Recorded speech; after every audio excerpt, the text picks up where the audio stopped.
Welcome back, radio entrepreneurs, listeners, and fans. I'm producer Jillian King, and I'm excited to introduce you all to the late winter 2024 FBA Family Business Panel Discussion, Revealing the Secrets to Family Business Success, 2024 Building Your Great Family Business.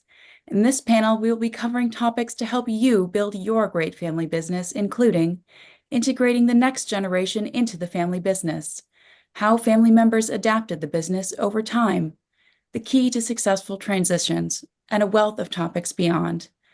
This episode is part 1 of 4, and all of these discussions are intended to be highly relevant to the family business, but also to entrepreneurs of all types. So be sure to follow Radio Entrepreneurs on LinkedIn, YouTube, Facebook, Spotify, or any of the other platforms we stream on to catch each of these segments as they go live. Before we get into the discussion, allow me to introduce our panelists. Today, we have 2 returning panelists you should know well: Stephen Wilchins, founding partner at Wilchins, Cosentino, and Novins, and Richard Hirschen, partner at Gray, Gray & Gray. Welcome. Glad you can be with us today. Good to be here. Next, I'm excited to introduce our guest panelists: Jennifer Wolfsberg, CEO and Managing Principal of Centerpoint Advisors, a sister and brother-led firm of independent wealth advisors who take a more caring approach to wealth and investment management, and Christopher Perry, president of Northern Trust Wealth Management, New England, seasoned investment, banking, and advisory professionals providing holistic wealth management services for individuals and families, privately held businesses, family offices, and foundations and endowments. Finally, I would like to introduce the panel's moderator, Radio Entrepreneurs host, and CEO of Mage LLC, JDavis. Welcome, Jeffrey. I will now hand the conversation over to you.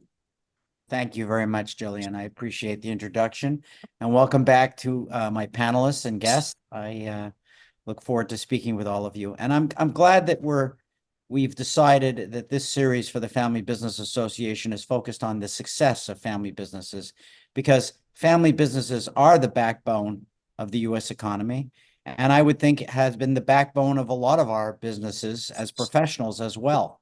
And as you go around and you see family businesses, you learn that they're very unique, and some of them have a very secret sauce. So I'll probably start a little bit Centerpoint-ocentric, if you don't mind, Jennifer, since you are our family business representative. I mean, I did grow up in a family business. I think some of us also on the panel have, but I no longer am in a family business. But do you think in the starting of Centerpoint, which was not originally a family business, there was some special magic or special sauce that helped to get the business off the ground at the beginning? I do. I think our previous partner, he and I were very close, at the time. And what cultivated it is that the secret sauce was working with so many families themselves, multiple generations, and family-owned businesses. It was a natural attraction for us to feel that same value system and collaboration, working with families, understanding the dynamics, understanding the challenges that they face, so we could advise them. So it inevitably kind of leaks into the system of the mainframe of what you're trying to build for yourself, because it has to speak to their needs. So you need to understand it pretty closely.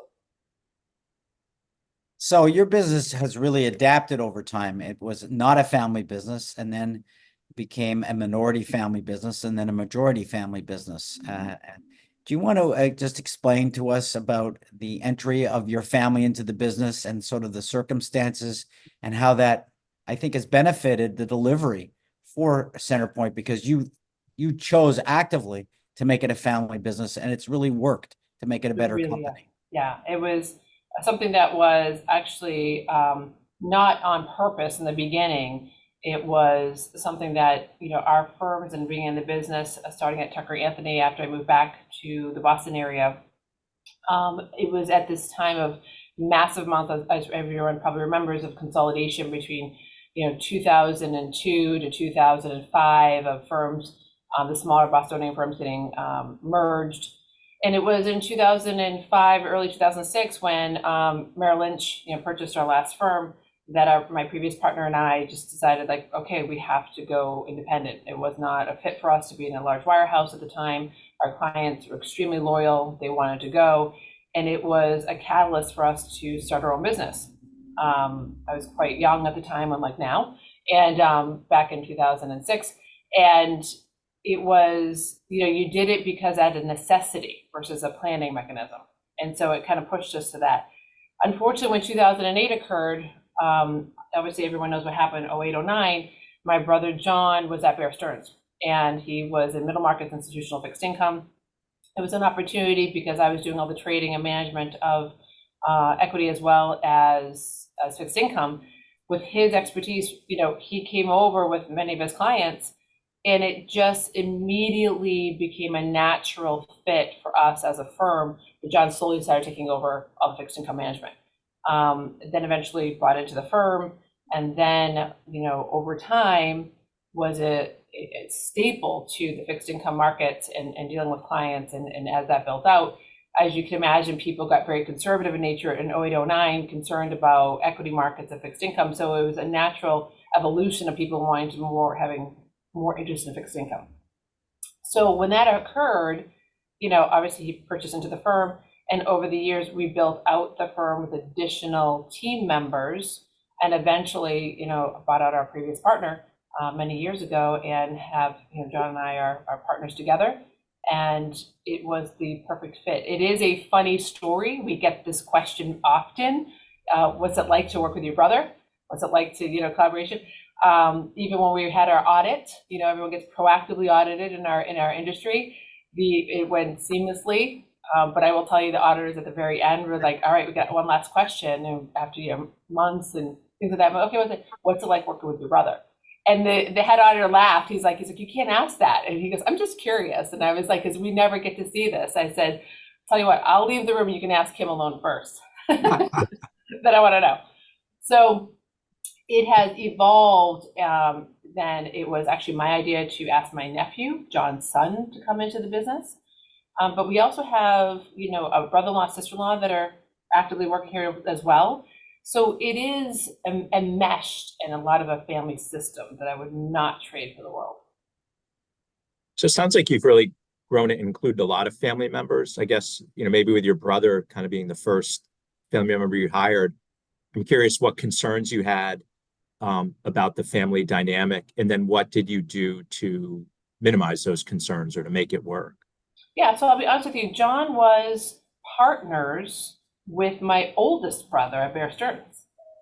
So they were partners for 15 years at Bear Stearns before JP Morgan purchased them. So they already had a partnership there. So to move from one family member to another, we had a discussion. We had a hard discussion of like what that would be like, because I didn't want it to affect our relationship. It didn't affect theirs, but it was just the timing of what each one wanted versus the other. And we had a discussion. I feel strongly, and knowing now more than ever, when you're in a family business, you have to have better communication. You have to have lines, you have to have the same value system. You have to have the same kind of goals along the way. And most importantly, I know this is going to sound crazy, but I think you guys will agree if you have family business experience, is that the spouses, I'm in business with John's wife as much as I'm in business with John. Okay, so John is in business with me just as much as he's in business with my husband. If you do not have the same value system for the core of the spouses or partners that you have, or significant others and children have the same value system, it will become a problem over time. So Jennifer, could you explain what you mean by that? You're in business with your brother's wife? Yeah, of course. So if in the case of like, okay, we're working hard, there's travel, there's long days, there's long nights, there's challenges, etc. You leave that at the office, but inevitably, if something happens and that affects the other person goes home, I go home and complain to my husband, and we're at Christmas dinner and he's looking at John, you really need to have a really strong relationship with a significant other of your partner. And because it will indeed affect things long term. I do believe in that. It could be a monetary issue. It's not the case with us. However, let's just say, you're in a family business and it's not equal. Okay. And we've all got like, what if it's a 1/3, 2/3? What if it's, a 20% and one person feels like they're working harder? The other spouse says, I don't see my husband. I don't see my wife, like things like that. Just like anything else. The difference is in a general partnership, you walk away and you're done. Right. And like you go home and you're fine. You're not overlapping with, holidays and birthdays and things like that. John and I also live 2 miles away from each other. We're in the same town. So I think that as you have a family system, and then as you add additional layers, like a nephew, I supervise my nephew. That's the rule, not John, right? So it's not the father's son. So I talked to JD. He's one of our key analysts here at the firm. He's a CFP and CFA. And so we had those lines drawn pretty early on of like, this is what we're going to do. If I could just add before you ask another question from the panel, most family businesses, the parents put the children together.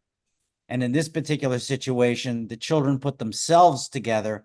I think that's a very important dynamic because there was already, due to the relationships, there was respect between the two to start with. There were skills that aligned. They both have a different skill set, both in terms of the profession and in terms of operations. There was always a high level of communication. And I think most important, and this, as Jennifer said, through the whole family, they all like each other a lot. And when you have those 4 basics, it makes it a lot easier to continue and build upon that than if dad or mom have thrown you together. There's a history of family resentments, jealousies, different work ethic, different skill sets. So I think that's an important foundation to understand before, let's say, one of you sort of comes up with the next question. So it sounds like John had a fair amount of work experience in the industry before he joined you. Would you make that in bringing in future family members? Would you have that as kind of an unofficial requirement? Do you want people to get some experience elsewhere before they join you? Yeah, it's funny you said that. So John is 10 years my senior. He looks amazing for his age. So we get that with him. Who's older? So that's always joyful. No, he's good. So John started his career. I started my career in trading up in Buffalo, New York, in a small independent firm. John started his career as a CPA. So his background was all tax and accounting, then transitioned to fixed income and finance. So John had significant experience before me, but we had different experiences. As Jeff knows very clearly, John and I are very synergistic in our personalities, but we are completely different than each other, right? So I am a little bit more on the intense side, type A. John is very calm, cool, collected, and purposeful. He's an amazing mentor to everybody in the firm as well, and people just gravitate to his energy, which is amazing. Hence, I do too. So he came, with a different set of experiences along. The same thing with JD. When JD left Stonehill, he went off to State Street and then actually worked at a firm called GWK. So he had a few years experience under his belt. And then after several years, I said to John, let's go get JD. And John was actually surprised. He goes, really? I go, now I'm ready. Let's take it. Like it's the perfect timing of that. So he was on a track at GWK in Boston in a fixed income municipal manager. But I wanted him. I knew JD's not only my godson, he's the oldest of the grandchildren. His energy is similar to his father's. He's humble, kind, brilliant, smart, multiple things similar to the value system what we have in all the employees here. And I just knew it was the right time. But to your point, he needed to be exposed to other firms to get training, to get perspective and things like that. So that was critical. Yeah. Jennifer, I'm interested in the leadership structure. So you and your brother are there. Do you each kind of have a different area that you specialize in as leaders? How have you structured that? Oh, that's a good question. So in the beginning, it was funny. After we transitioned from our previous partner, I had done all the finance, I had done everything, and he's natural at the CPA level, et cetera. And I just was getting tired of that. I do all the compliance. He goes, let me take that over. So he took over all the internal finance, which was great. And I kept all the compliance. We both equally see clients. We often do this together. I come from the equity and planning perspective. He comes from the fixed income perspective. So, but as we probably equally share in the management of the firm and the development of our team. So we do everything together. But to your point, when it starts getting down the finance side and payroll and internal finance and things like that, John goes that way. I go more onto the legal side and the compliance side. And then we meet in the middle for the general office items. So there's never been like a clear line, but over time, just by mere time management, we've had to go, all right, you're going to go this way. I got this, you got this. And then, we have meetings in the morning alone. Sometimes our meetings, I'll be honest with you, are in the car, on a cell phone, on the way to the office, because we don't get time alone very often because we're so busy. So sometimes we're literally on each of our headsets, on the commute in, talking on the phone together, for kind of, because you just don't get any bandwidth during the day and at night. He is an early person. I'm a night person. I like to work really late at night. I might go exercise, then come back till very late at night. He likes to come in very early in the morning. So we are nice big bookends of the day. Steve? I commend you for getting along so well with your brother, and I think it's your nephew. But at the same time, I guess it's the attorney in me. I think things will happen. Yep. And I think that one has to be prepared as you grow the company to be prepared for the unanticipated or the concerns, whether it's the pillow partner, whether it's just general business issues. I think in some ways, have you had that experience where things haven't gone well? And how have you dealt with it? Yeah, I would say, I know it's going to come as a surprise, John and I have never disagreed on anything, ever. Like I know it sounds too good to be true, but if something's important to him, it doesn't matter to me. You know what I mean? And vice versa, if different things. Sometimes maybe a little bit of a misunderstanding, be like, I got this, that's really my department, I got it, you take care of that. I'm like, all right, but sometimes we overstep each other only because we feel like the other one has too much on their plate. So it means like, do you want me to take care of that? I got it. I'm like, are you sure? Because like you're getting killed. There's certain times of the year, Steve, and that's a really good question, where compliance is heavily, like obviously Q1 is a big time, right? And whereas payroll, finance, things like that might be a certain time. So inevitably at some point when John's negotiating with vendors, he's just getting annihilated, right? So I'm like, what do you want me to take? No, no, I got it. So there have been times of like, you know what, I got it, you got it, et cetera. And there's, this little bit of like, you feel bad for the other person because it's their time of year. When we get that question all the time, do you guys fight? Do you disagree on things? We have never disagreed on anything, ever. It's just never, because he knows what's important to me. We'll let things go. Nothing's ever come up with my nephew, with regards to management. So it's a rarity. Now, I have two other brothers that are not my partners. I have two other brothers, and it wouldn't be a fit. It's just like, if it was all finance, right? Because different personality, and they know it. I mean, that's just the funny. Like we have two other brothers. My dad passed away a few years ago. If I had to be in business with my father, it would never have happened. My father had a different type of business. My brother that's between John and I, tried to work with my father. Complete nightmare. Get back to the family business. It was not going to work. They tried several times. It was an implosion all the time because it was my dad's the highway. So let me change. I like to play attorney on podcasts, even though I'm not one for a living. Steve triggered. Should be interesting. Yeah, thanks. Operating agreement. Instead of, do you have conflict? Because I actually know and believe what you just said, because I've seen it in action. That's why you're our guest today. Are you prepared for conflict through a good operating agreement? Did you have a different operating agreement with your ex-partner? And did that evolve over time? So are you prepared for something to potentially happen on a professional basis, not just a personal basis? Yeah, so on a professional basis, you're right. Our previous partner, was hard because there was three of us, so it had to be majority decisions and things like that. So we had that embedded from a perspective of minority versus majority, and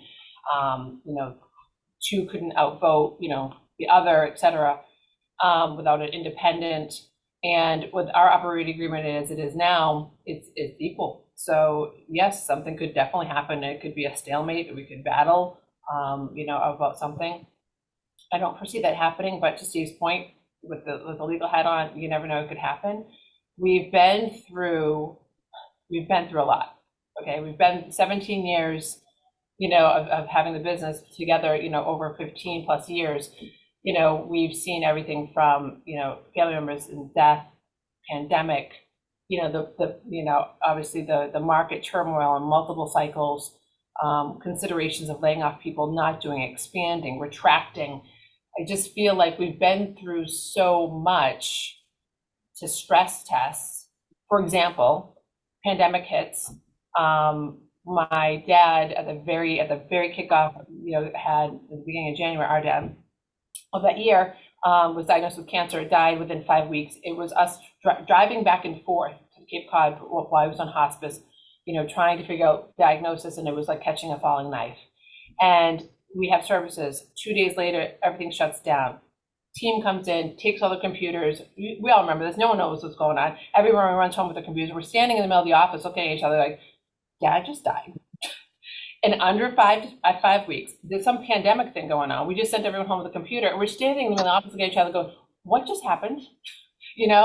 And it kind of tested us. And he looked at me, he's like, we got this. I'm like, okay. And, move my mother, all these things that you're going on behind the scenes, which is why I think we make a good team, is because this is what's going on with our families, the families that we deal with. Every week we're getting emergencies and death and estate and divorce and trauma. And like, how do you stay so calm? Like, we've been through so much together that, if we can't talk about these things as a family unit, I think it would be just such a tragedy for us. So Jennifer, did I hear what you said is that you each are 50% each? Yes. Yep. Okay. Yep. So over time, that's transitioned to a 50-50. We're pretty close to 50-50. But that's been the transition. So the goal is, obviously it's slightly different, but it's 50-50 all in. So we'll have discussions of transition planning at some point, Steve, meaning like John's 10 years older than me, right? So he doesn't want to work forever. So what does that look like? We have a very young, amazing team around us. There's 13 of us now in the firm. So with 2, 3, so 13 of us. Jeff knows that they're very interested in obviously cultivating their career and going on, and we want to build them up. So, and we've taken great steps in mentoring them and giving them that runway to develop themselves. So it's not just John and I talking to clients and developing business. So they have taken that and run. We've organized the firm much more strategically of, departments, and the departments collaborate very well together. So, but to your point, we'll have transition planning, no doubt, and that could bring up, multiple issues. Yeah, Jennifer, can't you create a problem with your brother and see how it works out? I'm sure he bites his tongue. I'd like to say, what's that? I'm sure he bites his tongue quite a bit, but he knows he's much more calm than I am, and as Jeff knows, right, Jeff? So, John's got 4 kids. I have 1. I think that's out of building of being patient for many, many years. That's it. This is a little bit of an exaggeration, but it really is fire and ice. I mean, Jennifer has just this incredible passion for the business and the marketplace, and she's so good at feeling what's going on around her and reacting to it.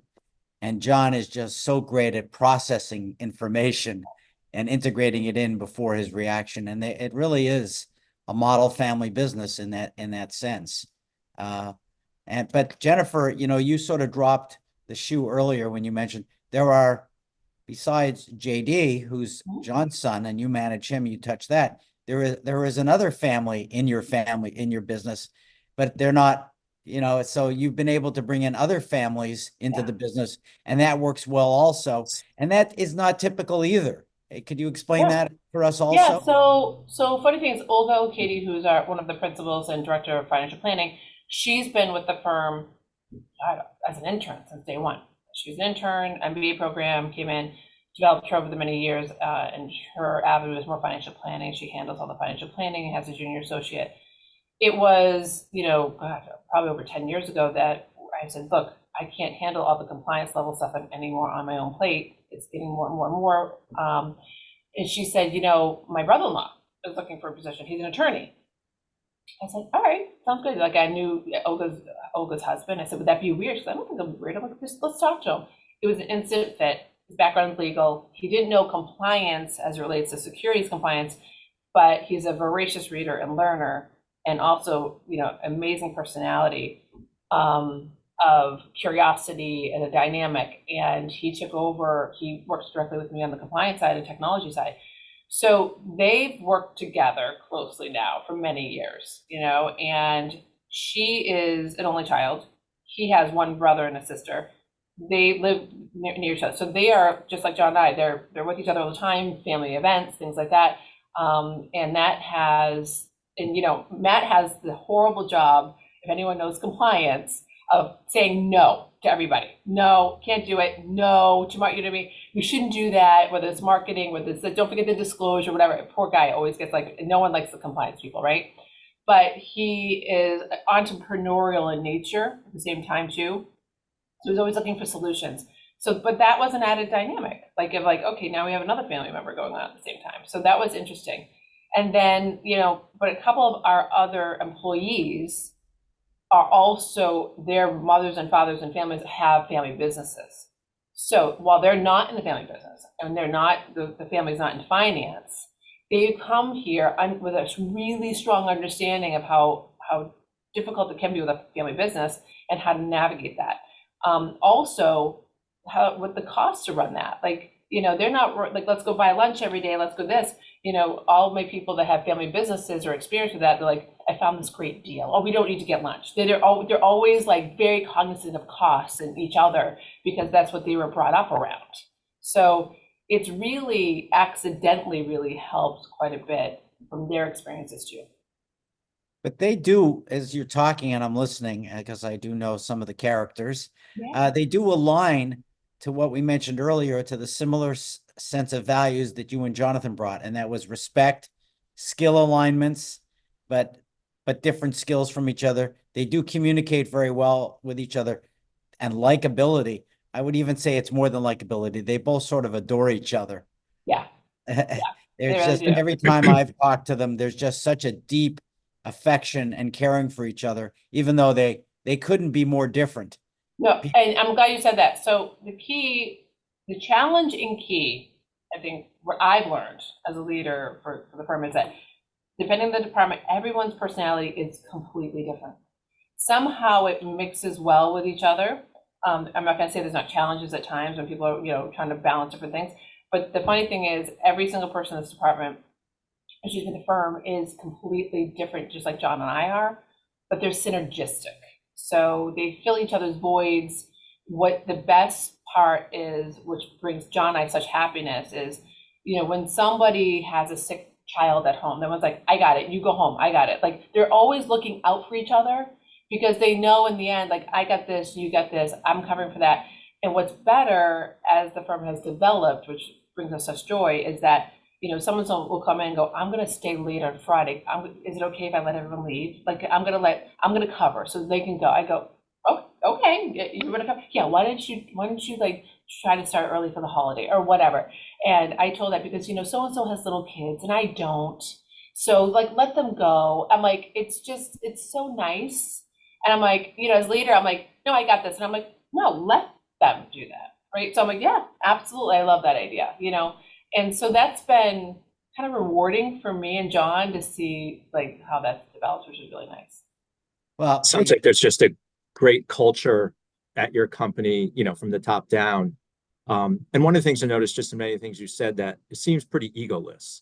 And in family businesses, sometimes people get titles and they feel they outrank someone or they need to have the final say and all that. But it sounds like from what you're saying, you and your brother especially just don't have that at all. And I've got to imagine that that's a key part of the success that you're having, not only as a company and profitability, but just in all getting along and keeping the peace. Yeah, I think I'm glad you said that. I've had experiences, I will tell you, I've had, an intern here and there, whatever, when they kind of control information. You know what I mean? That they feel like they have to control it. It's a bit of ego, it's protection, etc. Here, it's not like that. Here, it's very much I learned something new. Anyone want to know what it is? You know what I mean? Which has been great. So sharing knowledge is good. Humble. John and I've done tremendous amount of work on ourselves. I think, and I mean, behind the scenes with Jeff, with other people, with our own reading, because we know as good leaders, it's just not possible. You can't bring that to the table. You And- clients don't want to see Jennifer- that, and you don't want to, and the employees can't have that. The team. Jennifer, I want to thank you. I just want to ask you a question. How do you attract someone of equal to your experience if you and your brother are running the company? If you wanted someone that was the same experience and expertise, have you been able to do that? Or to join the firm, you mean someone of Yeah. our level? Yes. I'm We just really wondering if we haven't. could save that question for the next segment, because we're just Sure, of going to, course. yeah, I'm gonna, and Steve, you Oh. hold on to that. And I'll just, before I turn it over to Jillian King, our producer, nothing, Steve, this wasn't intended to be about you. I'm sorry. Just a little reminder that Gray, where Rich is, was at one point a family business, correct, Rich? That attracted They were. professionals. Yep. There was the Gray, and the Gray. Gray. Three Grays and a son-in-law. And a son-in-law. And so that firm has evolved as well. So he understands this as well. And my firm has had two different versions of being a family business. It is not currently a family business, although my partner and I have been together for over 30 years. So it feels a lot like family. And we grew up probably 5 blocks away from each other, even though we didn't know each other. So we have similar values in a lot of ways. But we're going to have a second segment. I'm sure our listeners are going to like this as well. So I'm going to turn it over to our producer, Jillian King. Thank you, Jeffrey. That wraps up part 1 of this late winter 2024 edition of the FBA Family Business Panel discussion. Thank you to all our listeners and viewers who have tuned in for this first segment on Radio Entrepreneurs. Links will be provided in the video's description below to parts 2, 3, and 4 of the discussion to hear more on these topics. So be sure to check out those links and click subscribe just below the video if you're on YouTube, or follow if you are listening on one of our podcast platforms to stay up to date on all our postings as they go live. If you're a fan of our videos, please be sure to like, comment, share, subscribe, and press the bell button. It helps immensely. Radio Entrepreneurs is also active on LinkedIn, so be sure to follow our page there as well for more business advice and discussions. Until next time, goodbye and thanks for listening. We'll be back with more stories on Radio Entrepreneurs.